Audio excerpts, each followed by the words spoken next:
WGPR Detroit HD2. You're watching WHPS, Highland Park, Detroit.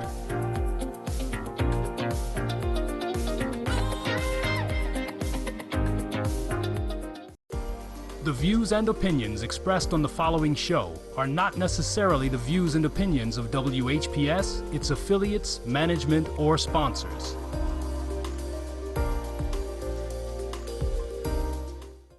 You wouldn't have to go anywhere because this is the Talk Beat Jones, and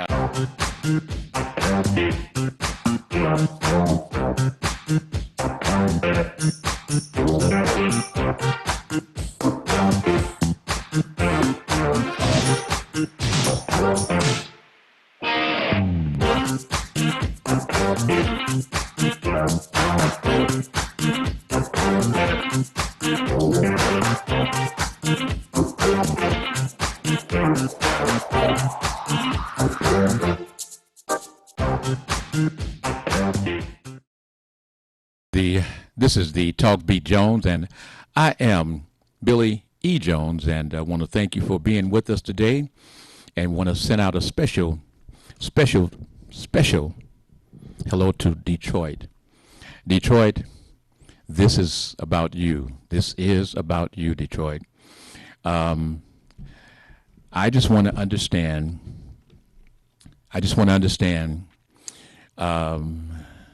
First of all, let's start off with the fact that everyone's talking about getting the COVID injection and COVID shots, etc.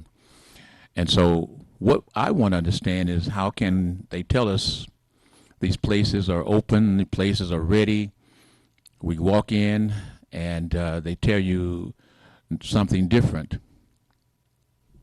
Went into Myers on 8 Mile and was inquiring about the booster shot. And the question there was, have you received medicines from Meyer before? The answer is no. Then the pharmacist is saying to you that you don't have to they're not giving you the booster shot except for after you have been, go through a 6-month wait. Someone may need to let me understand. I was informed, I thought, and I'm asking you because is this something that I'm mistaken, or was this something that you have been informed of as well? That there's a certain group of folk that can receive the booster shots right away. And they're telling us at Myers on 8 Mile that you need to wait the 6 months before they will give you the booster shot. Now, I'm not sure if that was something that was just told to me, or is that the general policy, but the pharmacist was there when the guy was asking about setting up for a booster shot. So I'm confused. Maybe it's not Myers is the only one that's not doing it that way, or Myers may be the only one that's doing it that way, or is that just the Myers location on 8 Mile that is saying to folks who are supposedly qualified to receive the booster shot that you have to wait 6 months? That's just a question that I'm asking for folks who potentially may have desire to go and get the booster shot as we see it right now. So that's the question. And if you have that thought about the booster shot, or you have information about Myers and their ability to deliver the booster shot without you having to wait for 6 months, I would like to know, because if that is the truth, then I need to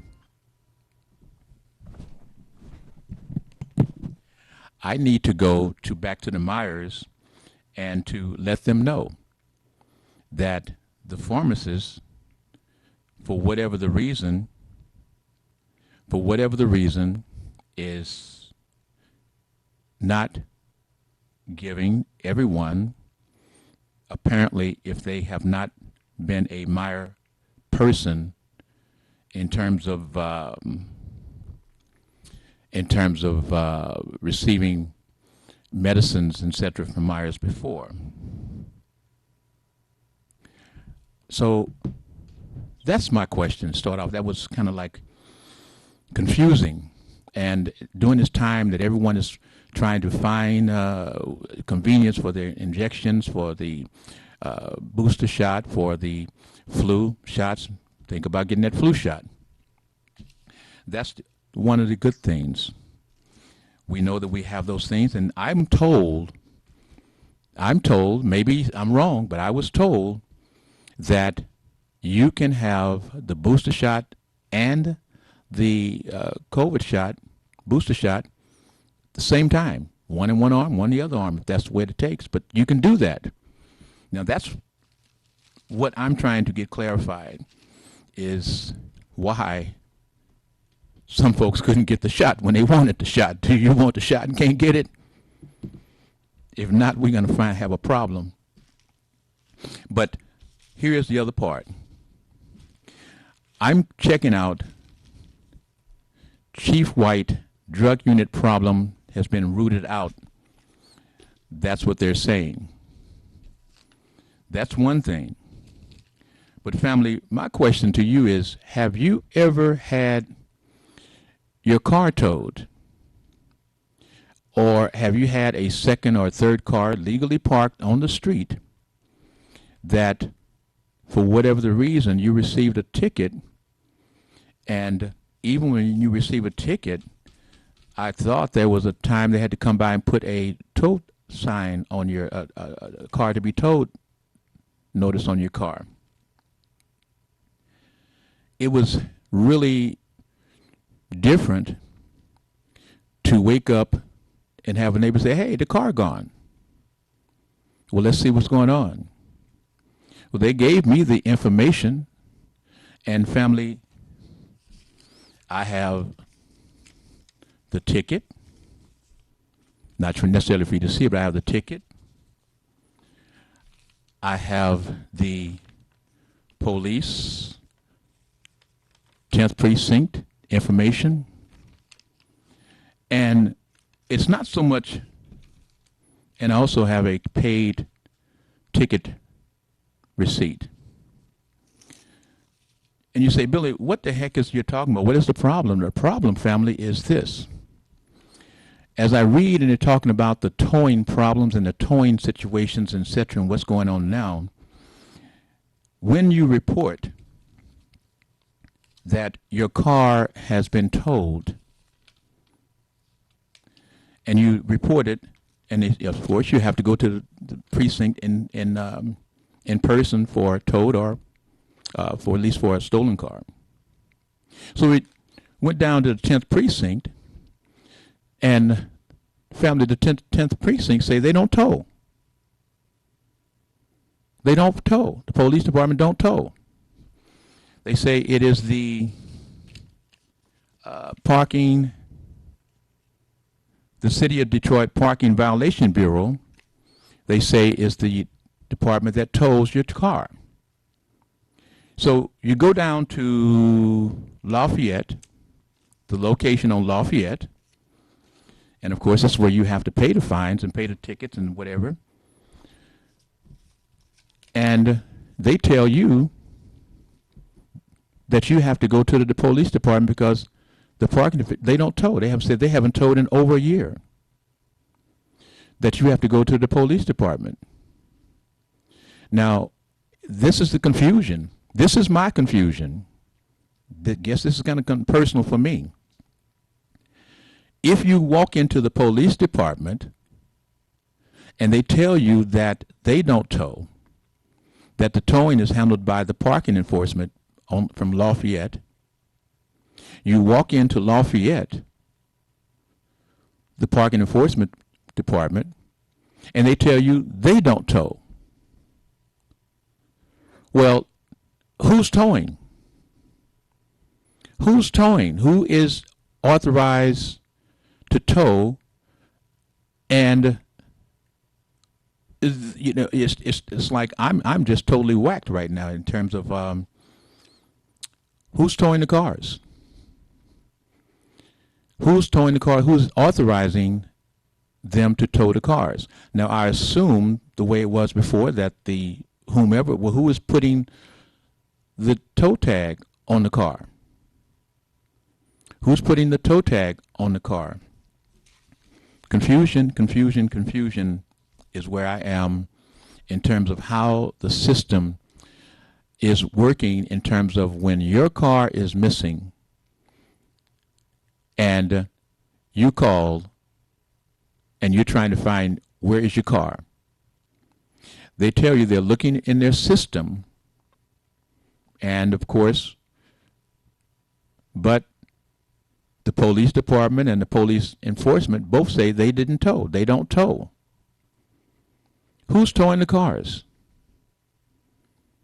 Who's towing the cars? So if you're saying that the police department don't tow, if you're saying the parking enforcement don't tow, then I'm sure that those departments should know who is the unit that is authorized to tow and what is the procedure for those folks to tow your car and where the car is going. So we have it now where we don't know where the car potentially is. And if your car is stolen, and you report it, man, this is really a paradise for folks to take cars, strip the cars, and whatever they're doing. But we're going to get ready to take a quickie break, and we're going to come back. But I just want to ask you those questions about the towing and what is the effect and how is this working, family, because we have all of these folks that have had the cars towed and they're supposedly getting the system together. But who is regulating these other tow trucks that are taking your cars, and where are they taking the cars? Where are they taking the cars? And who is restricting them in terms of their ability to tow cars unauthorized? Because if the police department didn't authorize the tow, and it's a tow truck that's taking the car or cars, then they are legally riding around stealing your cars. There's something going on with people and the towing business that we are not totally being clarified in terms of what is actually going on and how our cars on the streets can be safe. It's not just people stealing, because how can you steal a car that has no battery, sitting on the flats, and you want to know, well, was it stolen? Yeah, by a tow truck. After it'd been ticketed. Come on now. We're going to go to that commercial break. We're going to come back, and then we're going to start off with the Talk Beat Jones. That was just something personal for Billy Jones to get off his chest. We love you. We appreciate you. We'll be back with the start of the Talk Beat Jones right after. Real quick, please. Justice for Mario Willis. Truth. Facts. Evidence. Matter. Log into justiceformariowillis.com. Read for yourself.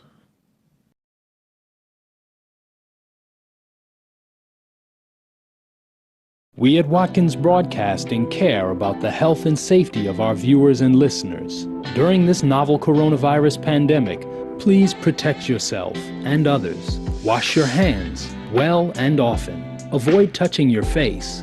Cough and sneeze into your sleeve. Practice social distancing.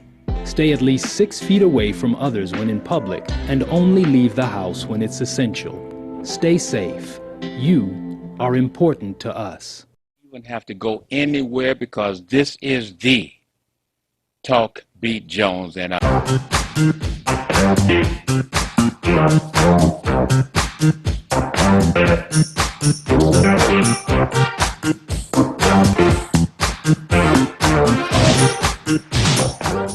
This is the Talk Beat Jones, and I am Billy E. Jones, and Michelle Broden, good morning or good evening. hey, wherever you may be, all across the world. And we're ready to rock and roll with the Talk Beat Jones. And Miss, what is your name? Michelle Broden. Miss Michelle Broden. Okay, I want to make sure everybody know, because that is a name, that is a power broker here. Tell us, what do you bring to the station to talk to our Detroit family and around the world, Miss Michelle Broden? Greetings.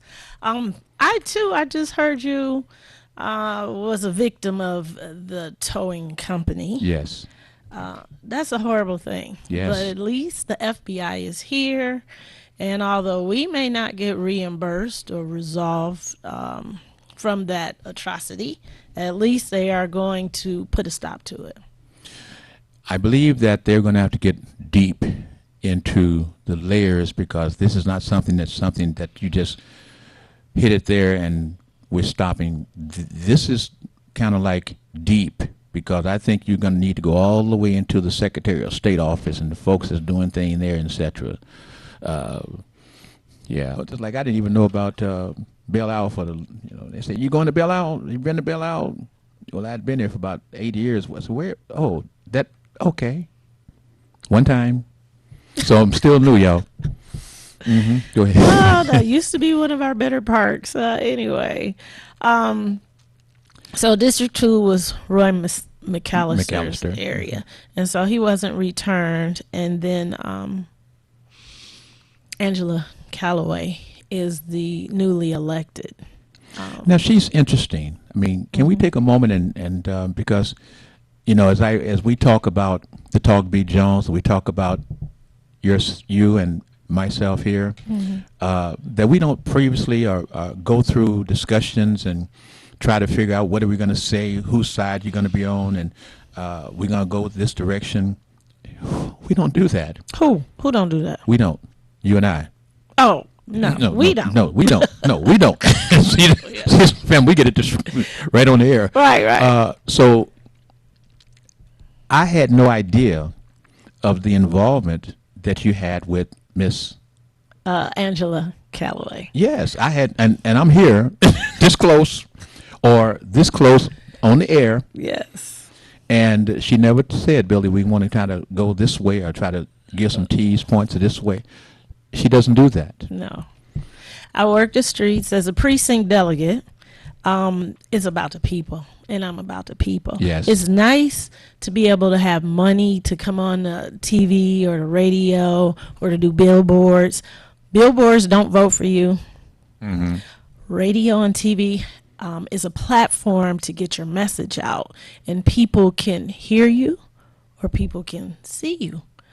But they don't get to see you at their front door when you knock on that door and say, hello, my name is Angela Callaway. I'm a candidate for District 2. Would you vote for me? And here's why. And then that voter has the ability on the spot to question her. Why are you doing this? And what's going to be different? What are you going to do different? So when you do one-on-one, there's nothing like it. You cannot pay for one-on-one.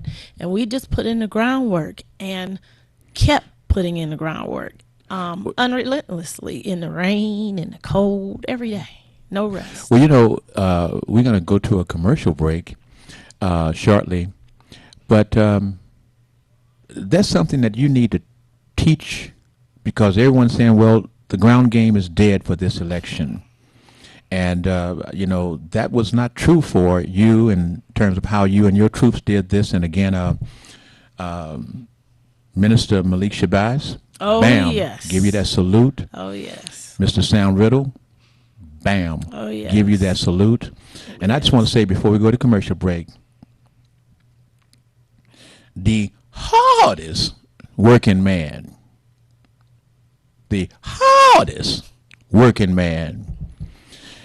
that I've seen, that I can testify, is Minister Malik Shabazz. Tireless. He get tired, but he don't tire out. So I just want to say to the minister, It's almost like that movie in which Malcolm was there and he had all of these black men, and he looked out, the authorities looked out and said, that one, you know what I'm saying, he called him, he got too much power. He got too much power. The thing about here in Detroit, Malik don't have too much power, but he got the power of God and love. Now, everything else comes with it, but he got the power of God and the power of love. That's his fuel. And of course, a great woman. We're going to take a commercial break, and we'll be back after these commercial announcements. Is that okay with you? Great. All right. Stay with the Talk Beat Jones. I am Billy E. Jones and Michelle Broden. Be right back. Justice for Mario Willis. Truth. Facts. Evidence. Matter. Log into justiceformariowillis.com. Read for yourself.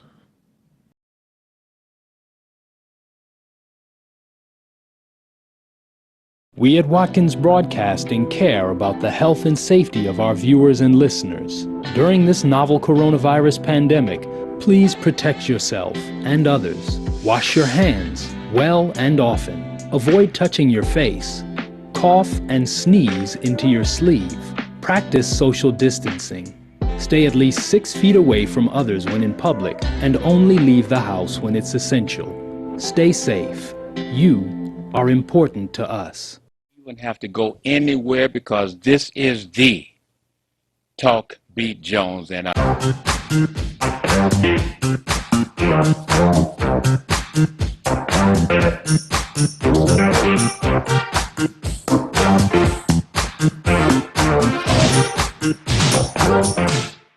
Well, welcome back to the Billy E. Jones Talk Beat Jones show. I'm Michelle Broden.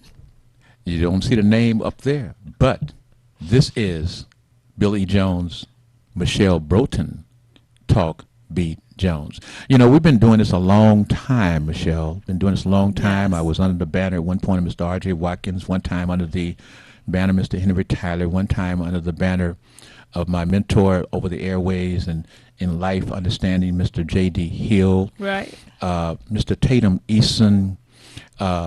I even have to go out and give shouts to Minister Malik Shabazz. I was on his program, FACE, for many years.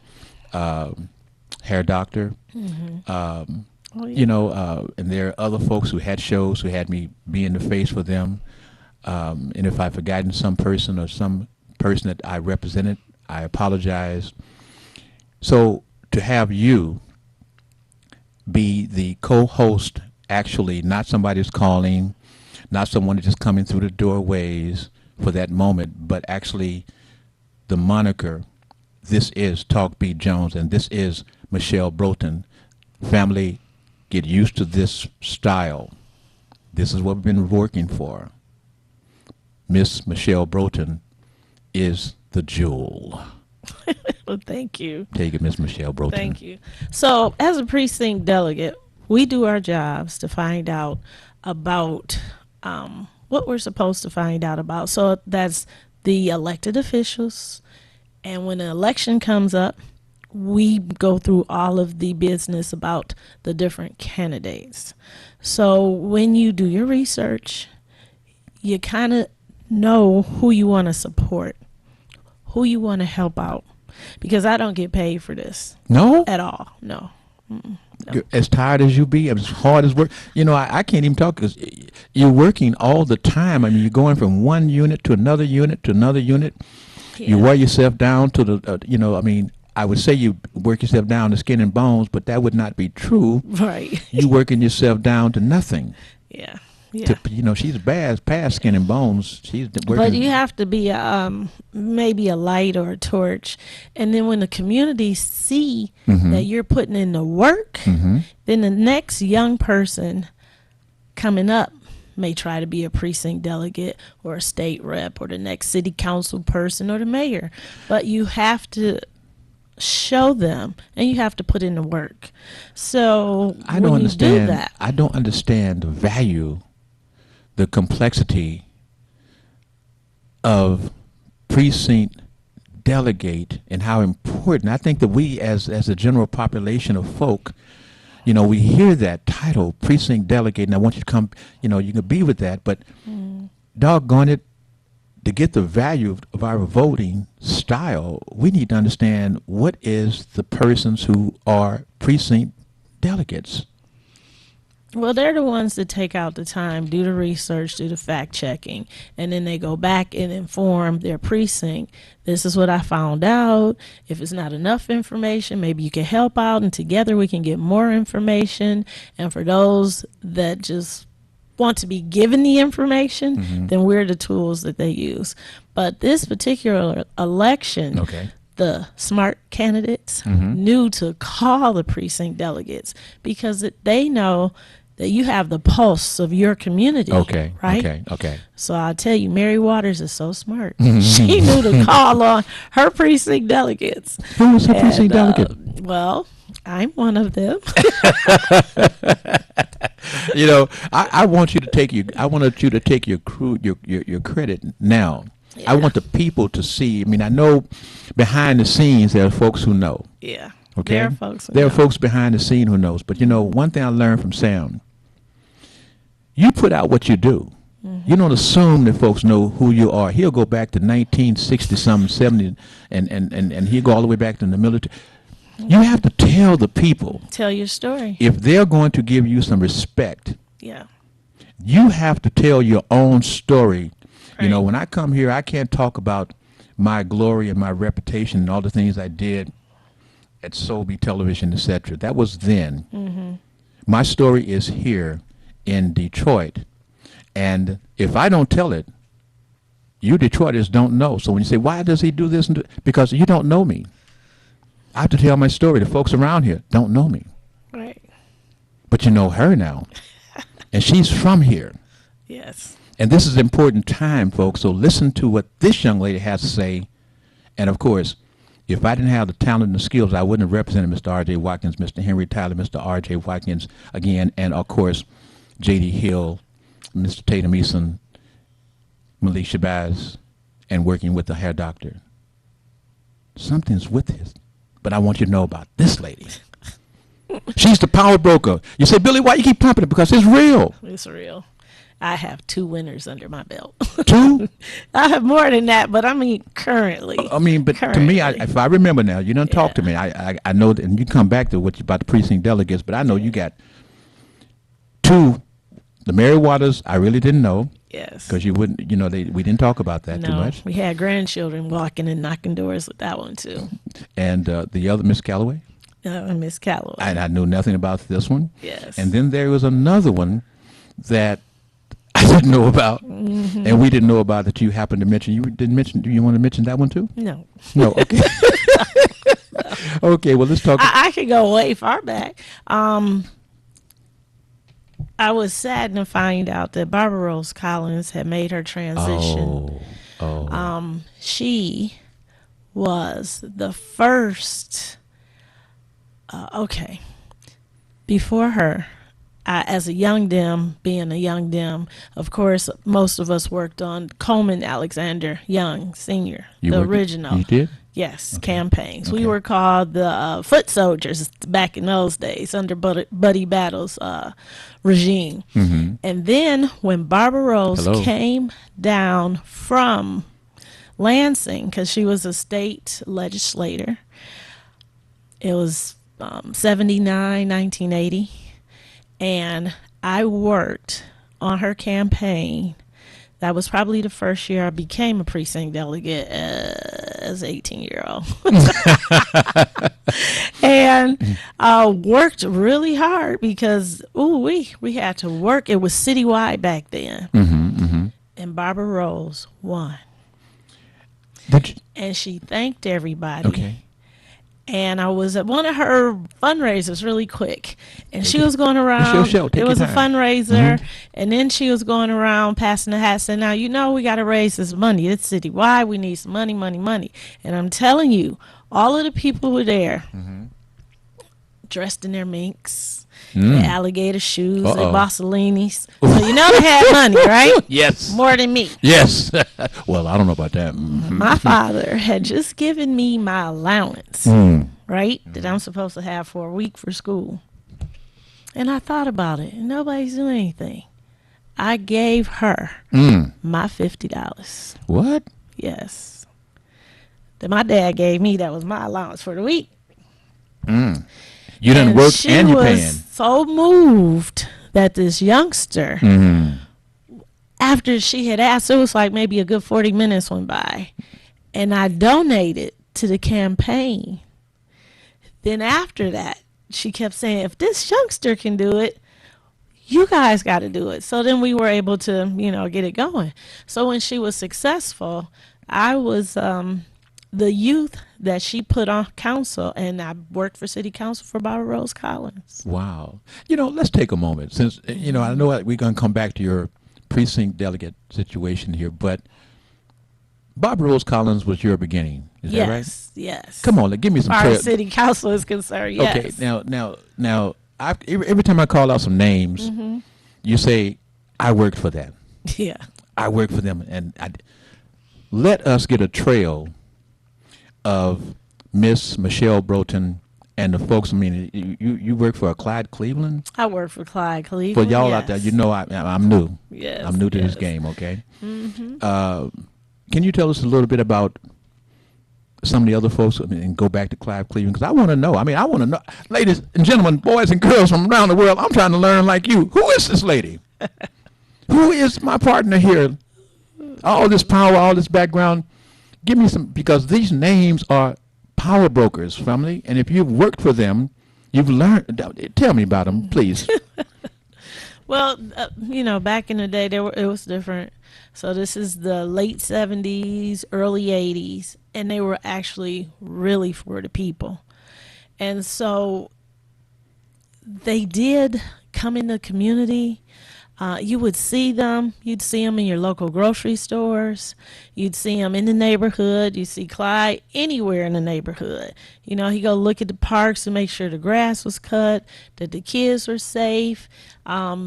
He was really concerned about his seniors, that they had some place to be safe, and that things were, back in the day, if it was hot, we actually had cooling centers that they could go to, that they would be safe while they were there trying to be cool.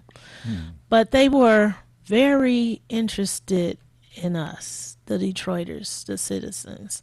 And I was very interested in us politics as well. So working for city council back then was a great pleasure. Now, they also had some big fights. Tell us about those fights, because you mentioned about somebody jumping up on the table or It something. was Jack Kelly. Now, who is Jack Kelly? He was a council person. And I wish I could have been around. things didn't go his way, and he hopped on top of the table. Oh, wow. He's very passionate about what he wants.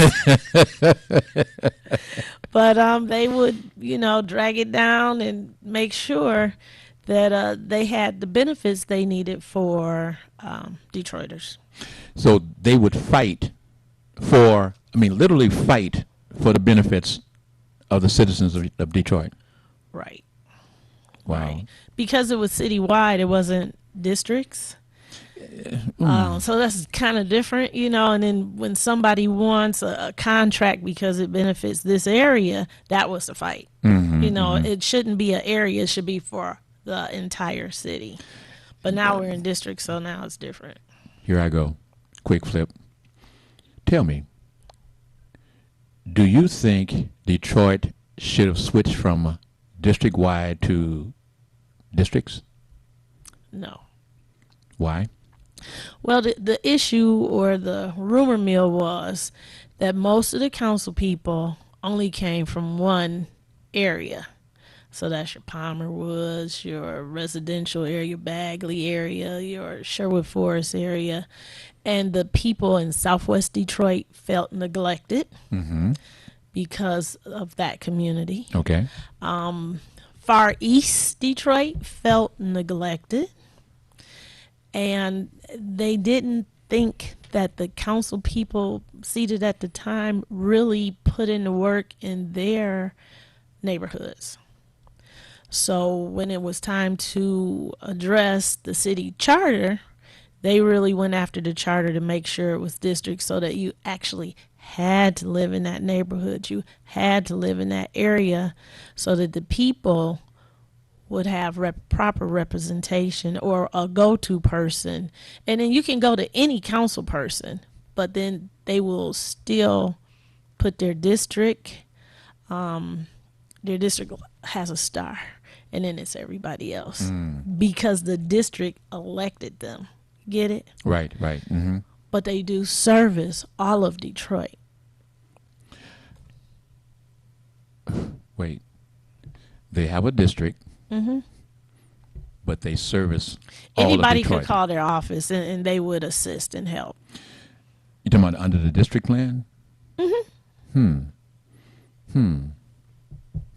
Now, you need to discuss that, because I was under the impression that if I had a problem in District 6, I have to call the district, I have to call that council Okay, well, person. let me give you an example. Okay.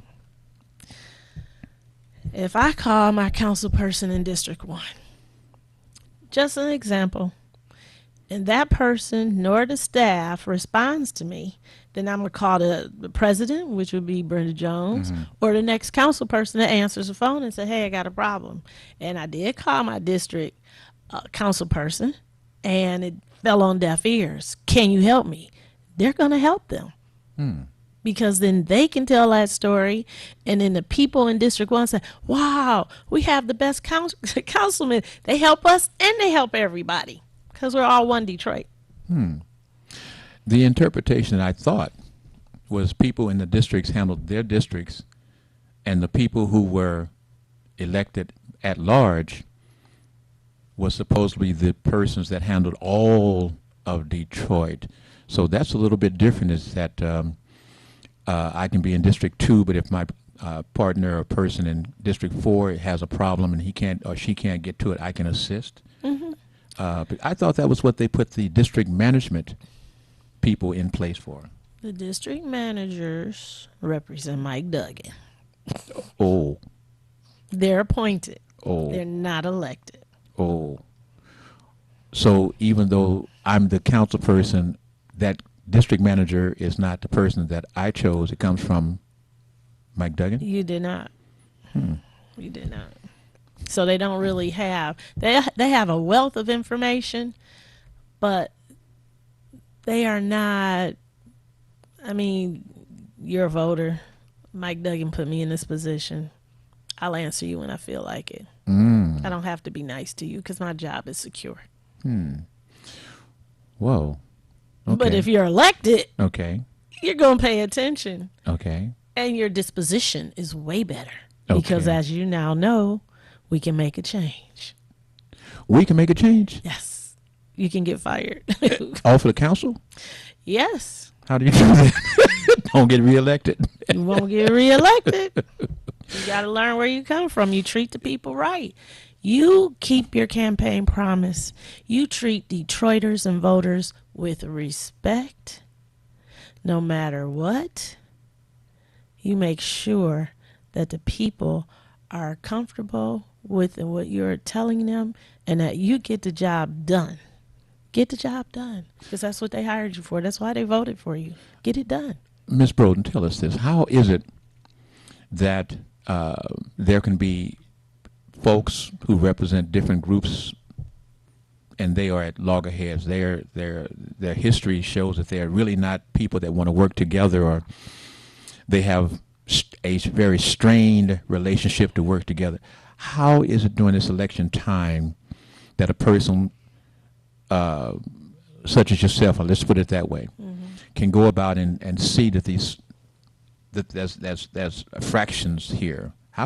How were you able to bring people together that normally may have been still throwing jabs at each other?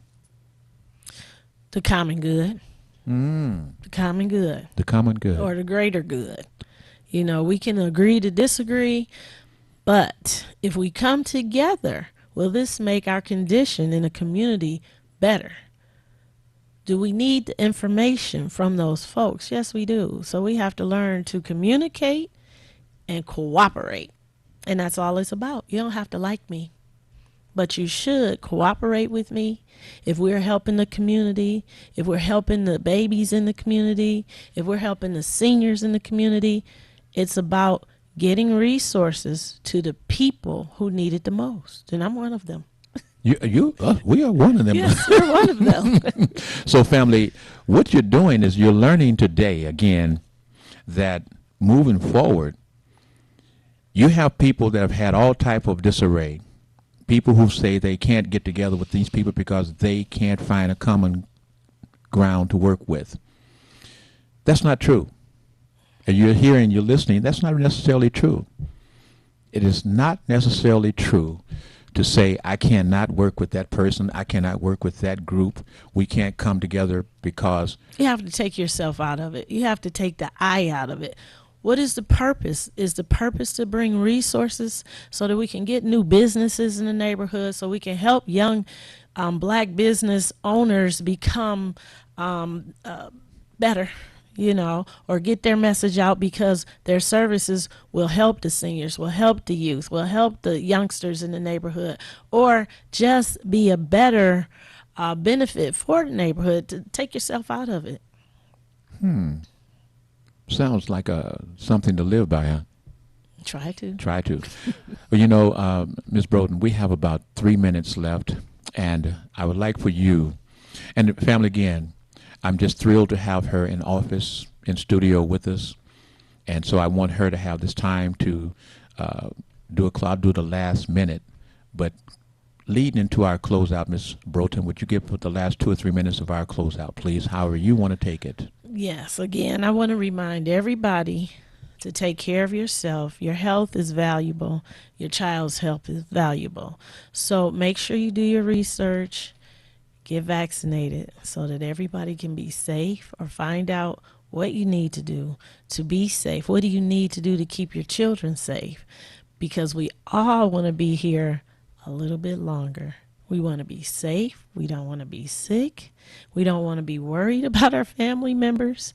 And we want to get back to some normal type of life, whatever that is. But we want it to be better than what it is now. And I'm just telling everybody to be safe and make sure that you are. You know, and family, when you hear that, I want you to know that, as I mentioned to you before, I reached over and I tapped her on the shoulder and I said, guess what? I've got to take care of you. And I've got to take care of me. And I've got to take care of you, family. So listen, when it comes to your health, and there is something that can help you deal with living greater, better, it's not just a matter of having a birthday. It's how do you feel? How do you operate? How do you get around on those birthdays? We know, because I too, again, I'm just going to say, you don't know this, but I was a fitness master. My fitness club was almost 25, up until 2004, from late 70s to 2004. Fitness master. What happens when you leave that? You do like other folks. If you're not mentally into yourself all the time, you got other things you're trying to do, you get away from it, your body starts to break. Your mind breaks because your body is breaking, because you're trying to figure out how to get from this corner to that corner, etc. So what we're doing, family, is not about the money. I'm going to show you next week what I'm going to place and bring to Miss Broughton. I am concerned because she's working hard, and she's going to work harder. And so we've got to give her the proper fuel for her body. I've got to have the proper fuel for my body. Guess what? Because I want to be able to do this. Look out, Michelle. Hey! And on that note, family, we'll see you next week, and maybe you'll be doing that same dance. You got it, family. You heard the word. We'll talk to you next week, and we're going to get out of here with the Talk Beat Jones. Remember, family, like it, love it. Tell your other folks, this is the new Talk Beat Jones. I am Billy E. Jones and Michelle Broughton. See you next week. You wouldn't have to go anywhere because this is the Talk Beat Jones. And I